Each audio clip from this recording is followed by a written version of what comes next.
இந்த weekends ஹஸ்பண்ட்க்கு duty. So market போகலை, கல்ல என்ட்ரிசி போயிட்டு மீனும் சிக்கனும் வாங்கிட்டு வந்தேன். மீனை லஞ்சுக்கு எல்லோரும் ஃப்ரை பண்ணி சாப்பிட்டுட்டு சிக்கனை வாஷ் பண்ணி ஃப்ரிட்ஜில் வச்சுட்டேன். ஈவினிங் தான் குழந்தைங்களுக்கு கொஞ்சம் சூப் வச்சுட்டு எங்களுக்கு கொஞ்சம் கிரேவி மாதிரி ரெடி பண்ணியிருந்தேன். 1 டேக்கு முன்னாடி போட்ட ஷார்ட்ஸில் இந்த பாத்திரத்தை நாங்கள் தாச்சின்னு சொல்லுவோம். இதுக்கு உங்கள் ஊரில் வேறு பேர் இருந்தால் ஷேர் பண்ண சொல்லியிருந்தேன். நிறைய பேர் வந்து கமெண்ட் பண்ணியிருந்தீங்க. அதில் ஒரு சில வேர்ட்லாம் வந்துட்டு மற்றவங்க வீடியோவில் யூஸ் பண்ணி கேள்விப்பட்டிருக்கேன். ஒரு சிலர்லாம் ஃபஸ்ட் டைமாக வந்து கேட்குறேன். ரொம்பவே புதுசாக இருந்தது. கமெண்ட் பண்ண எல்லாருக்கும் தேங்க்யூ ஸோ மச். அந்த வார்த்தையெல்லாம் நான் ஃபஸ்ட் கமெண்டில் பின் பண்ணி வைக்கிறேன். அதே மாதிரி இன்னொன்றுமே தெரிஞ்சுக்கலாம். இப்போ நம்ம சமைக்கிற இடத்த பார்த்திங்கன்னா கிச்சன் அப்படின்னு சொல்லுறோம். அது நார்மல் ஆயிடுச்சு. பட் என்னோட சின்ன வயசில் பார்த்தீங்கன்னா கிச்சன்லாம் சொல்ல மாட்டோம். சமைக்கிற இடத்த அடுப்படின்னு சொல்லுவோம். அம்மா உப்பு எங்கே இருக்குது? அந்த அடுப்படியில் இருக்குது, போய் பாரு.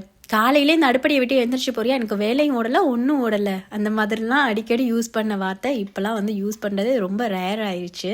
நாங்கள் அடுப்படின்னு சொல்கிற இந்த சமைக்கிற இடத்துக்கு உங்கள் ஊரில் வேறு பேர் ஏதாச்சும் இருந்துச்சுன்னா கமெண்டில் ஷேர் பண்ணுங்கள்.